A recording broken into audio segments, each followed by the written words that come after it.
Hello guys, welcome back to our channel. This is David once again for We Are Growth Hack. And today I'm bringing here for the first time in my channel, Pierre, that is the founder of Branded. So welcome here, Pierre. How are you doing?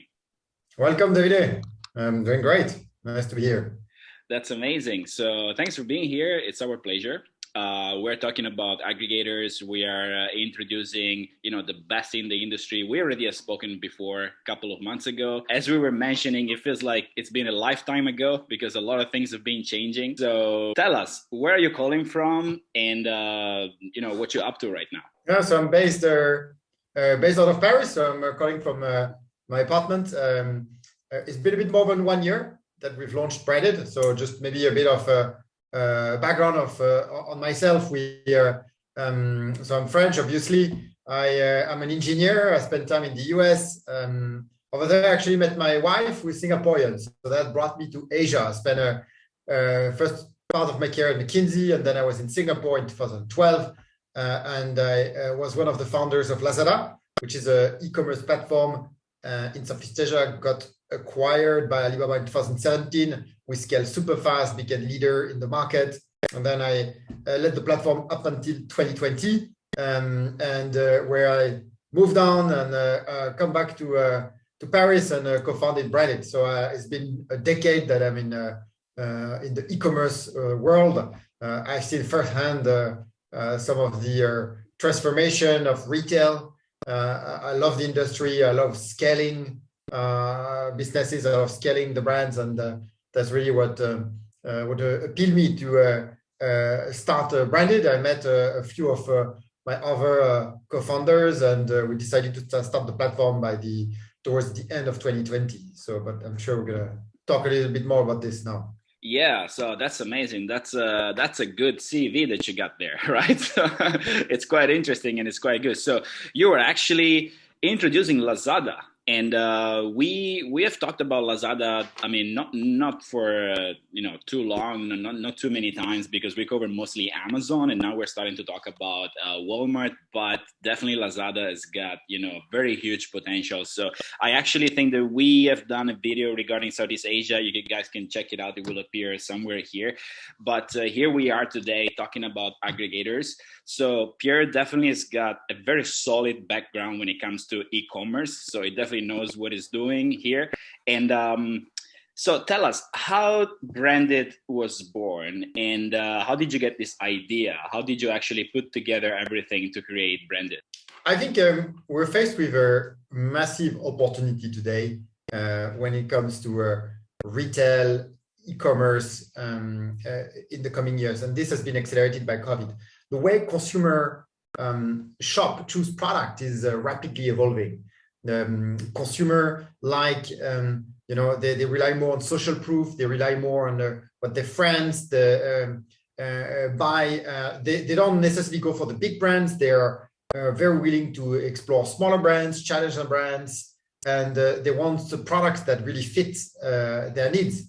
And obviously, you're going to tell me, but over the past years, with the increased penetration of e-commerce, the predominance of platforms and digital marketing, it's been easier and easier to essentially launch smaller brands and find your audience. And we've seen over the past years, challenger brand or smaller brands gaining share versus big brands like Procter, Unilever. And this has been accelerated massively by COVID. And that is creating an opportunity to essentially disrupt retail, how these brands are incubated, grown. And so what we want to do is we want to create a platform that will curate, grow, acquire, launch challenger brands, and hopefully one day, so focusing on growing them online, and hopefully one day turning them into household names, Yeah. And this is of course, and we've seen it in the industry. There's a point in time in 2020, accelerated by COVID. There's been a lot of capital available in the market, a lot of people looking at that space. So it became pretty obvious. I met investors, I met team members, and I say, hey, that's an amazing opportunity. Let's do it. Yeah, let's do it. That's what it came about. Let's jump in. So, actually, tell us a little bit from the beginning of Branded, how it's going over this year, over the past months. How did brand evolve until what you guys are now? For example, are your targets the same as they used to be before? Are you looking into the same metrics as what you used to look before, just a few months ago? Or do you see actually that the market is changing and you guys are actually running after a different kind of, Amazon sellers or a different kind of business? There's a lot of questions, David. Let me try to answer one by one. A few at least. So I think one thing we need right from the get-go is, team members. We had a few guys with a very strong financial background, strategy background. Like for example, my co-founder Michael Ronan, who is in the US, in New York, and with that background, you've seen my background. I've scaled businesses on platform, on e-commerce, and but I think one of the things that we didn't necessarily have is this Amazon DNA. Running an Amazon brand. I'm sure I'm sure you've spoken about this. Is not easy. It's and you require a lot of methodology as well as scrappiness. And so we decided actually to partner with a few larger sellers. So that's one of the things in Branded. In the team, a lot of the team members are actually or sellers, essentially, to bring that Amazon DNA. So that's one big choice we made at Branded, and a choice which we've built upon afterwards. So some of the things that are important for us, and we are, for example, launching products. We have a quite sizable team that do this. It's a big focus of us, launching products and brand. And we've done that this year. If you ask me what changed over the years, I think I would say from a strategy perspective, not that much. I think we focused a lot more on consumer brands during the year. So as we moved along, we hire few people specialized. So we have organized ourselves. We focus on beauty, personal care, health and wellness, and supplements. And throughout the year, we've hired really specialists of this category, which enable us to structure ourselves in verticals like a lot of, I would say, consumer goods companies. So that's one. If you want evolution, I would call that more an evolution than a change. I think the bigger change that we had is the supply chain issues that we had throughout the year. I think I'm sure you've spoken to a lot of people with that. So I think when we started around January, February, the wave from COVID was still very strong, the tailwind. And then March, April, May, we got hit very crazily by supply chain problems that started. So we suddenly spent a lot of more focus and time to address this. And I think touch wood, but I think we're a lot of it. I think we've passed the hump. I think there's a lot of sign in the market that see that it will cool down over the next quarters. So, touch wood, that is the case. But I think this has been a big focus of us, and not something we necessarily anticipated when we got into the business. But that's what makes the fun of it. That's I was reading somewhere that actually Amazon, to cope up with this huge problem, they are actually starting to have their own container ships from China. This is what I read, and this is going to be a game changer. Now, I don't know when, how, what, but this is the information that I got. Do you have anything more detailed? Yes, I think that there have two programs that we started to explore. One is called AGL, so Amazon Global Logistics. That's the name of the program, and another program is called the STAR program. AGL, basically, you can use Amazon as a freight forwarder if you want. So yes, they have their own containers and ships. So I don't know if they own boats, but they arrange this for you. So of course, if you do this, you have a higher visibility. It's faster into the Amazon warehouse. It's better for a lot of different things. They put that in place just around the summer. I think they had this in the works and they rushed it to bring it out due to the supply chain program. So we use this program. I think a lot of sellers want to use this program. So it's not so straightforward to book containers. We move thousands of containers a year. And it's just not so, only a handful have gone through this program, but I think it's a very clear sign on where they're headed into the future. And it's typically cheaper than what you can book at the standard freight forwarder. I think that's what we observed. The second program is they have a so-called STAR program where they also have their own warehousing in China, and storage is cheaper. I think I'm sure storage at Amazon has reduced. I think that was one of the supply chain issues we had to face in Q2. They reduced the amount of storage you can have in Amazon warehouses in the US. So they are opening storage in China, and you will be able to inbound products over there, essentially. So that's the two things they're doing. I find that very interesting. Let's see how it goes. I would say for us, we are driving a lot multi-channels. So it's a huge part of our strategy. So direct to consumer, offline, Walmart, and therefore we need to have a logistics network that can cater to these multiple channels. So we will use what Amazon provides, but at the same time, we also need to make sure we are able to cater to our alternative channels. So I think we are also building our network in the US in parallel to that.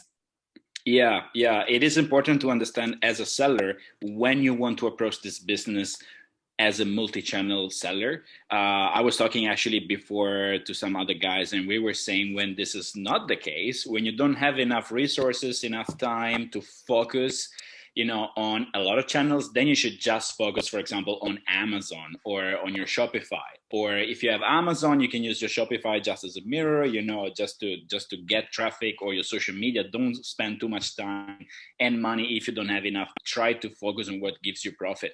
So we're also seeing on the other side that Amazon is taking over everything pretty much. And this is the direction where Amazon always wanted to go, cutting the middleman, being, the father of everything and taking everything into control. And it does make sense. Actually, it also would make, probably, I would say that if it's cheaper, it would make easier the life of, the sellers. And we hope that there is not going to be a lot of issues because, being internal from Amazon, then you would expect that they would be able to do a good job. So let's see how this will turn out. It's interesting that now, you have to enroll. It's not for everyone. So I hope that as many sellers as possible will be able to benefit of this.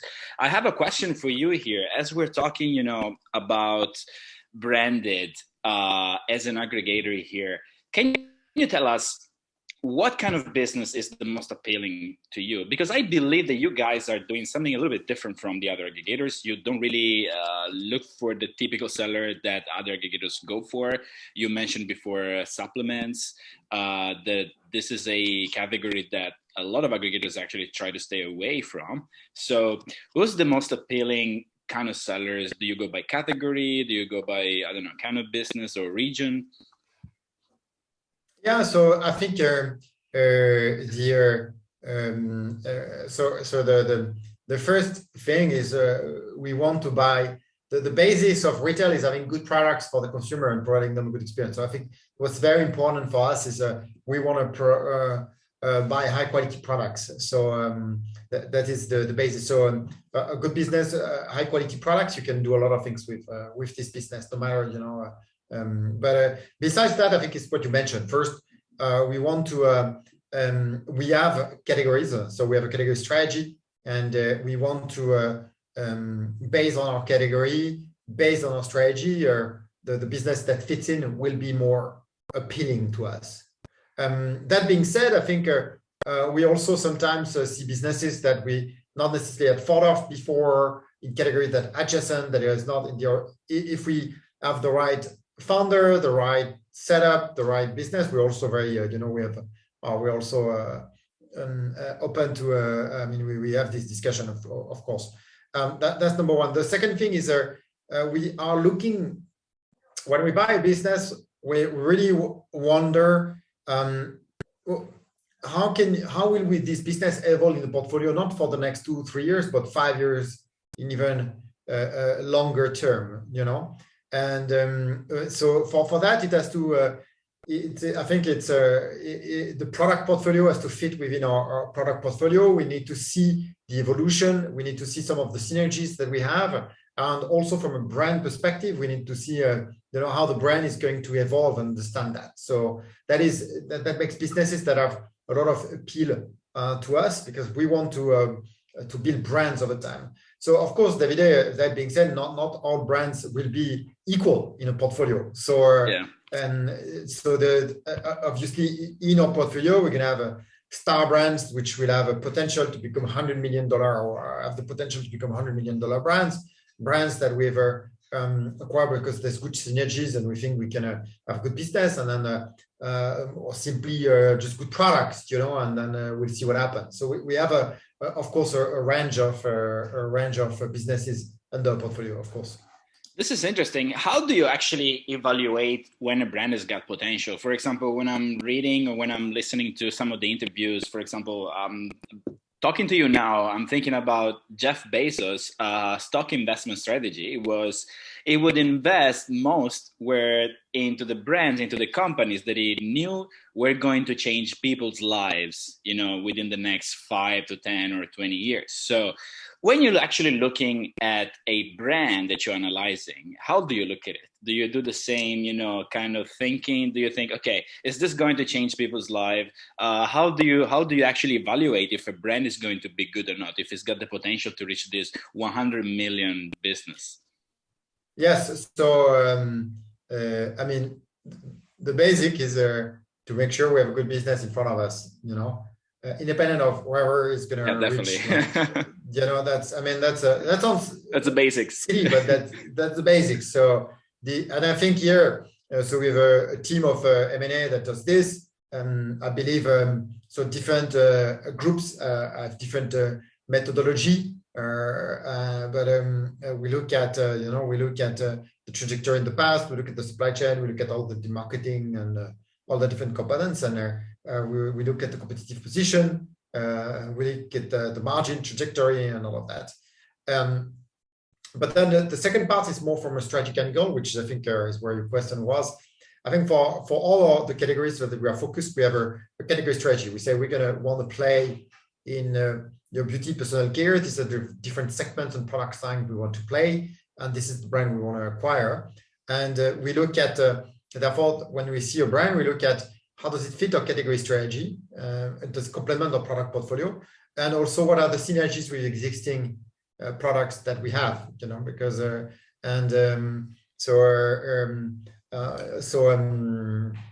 I can give an example more concrete, we're quite sizable in beer care, men's grooming, you know. Mm-hmm. We just acquire an amazing brand called Fresh Heritage, which is a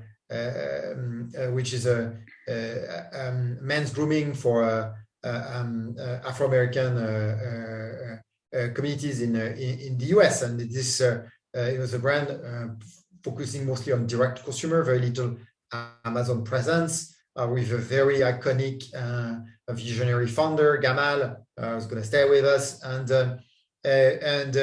this brand has a lot of complementarity with what we do. We already have a large presence of men's grooming on Amazon. We know very well the category. The price point that we have are lower than the price point of Fresh Heritage, so that you see there's no little cannibalization and complements very well the products. And we say, okay, then we do the acquisition, and that makes a lot of sense for us. And we have a lot of ideas to grow, therefore, our portfolio and both brands together, if that makes sense, David. Definitely makes sense. Why don't you share with us, you know, because today a lot of things are changing, especially with Amazon policies. What can you do, what you cannot do, you know, launching products, what kind of traffic you can, you know, send to Amazon. Can you give us some highlights of how do you guys, you know, implement product launches? within your brands, or if you relaunch some of the products that you have acquired, or if you already have, in the pipeline some new coming products, what are the best strategies that you would suggest, to the sellers to use right now on Amazon? Yeah, so I think what we do, there's 2-3 parts. So first of all, we need to, when you launch a product, you need, I'm gonna state the obvious, but you need to make sure you come in with a good product in a niche that is not with an angle that is differentiated in the niche you are. If you come in with a product that is, just similar to the others, it's not going to work. If you come in with a product that's just cheaper, also, I don't think it's going to work, because you're always there's always going to be someone that at some point will be cheaper than you. That you can think about all the Chinese sellers that are waiting for that. So that's number one. You need to have the right angle to coming into the niche. Then we do two things. Essentially, when we launch a product, once you mentioned them, once we advertise, so we send external traffic, we do more PPC, we use couponing quite a lot. I think couponing works very, very well, and to launch products, you get a lot of internal traffic on this, which because you for the first 1 month or several weeks of product launch, there's a honeymoon period of Amazon. So Amazon looks at they spot this is a new product, and they realize, hey, if there's a lot of interest into this, then it means it's a good product, and I'm going to boost it further. So whatever you do in the first 6 weeks will have an amplified effect. So we invest a lot, actually. So we run negative margin products for several weeks with advertising. That's one of the benefits of being a bigger group. We have the financial cloud to do this, basically. And the second thing, we look for synergies in our product portfolio. So here there's a lot of tips and tricks, on launching variations, launching products that are bought together. So for example, we have a whip quick charger, just give an example, and we launched the N2O charger that go together, and then it's bought together, and then you can benefit from this. This is definitely an advantage of leveraging the pool of products and the experience that you have, being, of course, an aggregator, being in this business with a lot of available products and a lot of different brands. So you get a lot of experience. We're talking about advantages of actually doing this business from an aggregator point of view. Something that I actually want to stress, the actual idea of the aggregators didn't just come couple of years ago. I remember when I was living and working in China with the Chinese sellers, more than aggregators, they were actually incubators of brands. And this has been going on since, as far as I remember, 2014, 2015, when companies such as Anchor, Sunvalley Tech, Aukey, they were not only having their flagship, brand and products, but they would have all of these little satellites brands. What I'm trying to say here is that it makes sense to launch new brands and new products within a big parent company, because you have a lot more resources and strategies and experience that you can leverage to actually not repeat the same mistakes or even benefit, from different products. So what would you add to this, from your point of view, some of your experiences that, really allowed you to level up the, launching new products for the new brands that you acquire? I think, two, three things. I think, first of all, we have to be humble. I think on this, and every day, I think what you need to do to launch a brand is changing all the time at Amazon. Which, by the way, I think the launch techniques have to be are being leveled up, across the platform by Amazon. I mean, you can't employ, a black hat tactic, or it's much more difficult. We shouldn't say you cannot, but it's definitely. There's a lot of risk to it. So you level up. So Amazon has done a lot of leveling up in a very recent past. It's not, I've been looking at this ecosystem for 1.5 years, and I've seen things change. It's just that 1.5 year period. So I think for us, we use I think a lot. I mean, it's what I mentioned. We use the asset that we have, so we try to essentially cross-sell to consumer base. If we have a good brand, like we have a brand called Puracy, and we have a lot of a huge email list because it's a big direct consumer business. And when we launch a product, we say, hey, new product to be available on Amazon, and it generates traffic through all the mailings that we have, and we have hundreds of thousands of consumers on our mailing list, and that works actually very, very well for this, leveraging the assets that you have, and then also capital. You just have to spend. It's just if the product launch is successful, it's actually very small investment when you look at the return and how fast you can recoup the money compared to other product launch that you could do in other channels. So it's still a very, very highly attractive business, but you need to invest. I think that's what we do. Yeah, definitely. But my point here is this: the investment is going to be much smarter if it comes from a larger company that has already bigger assets and experiences in doing this.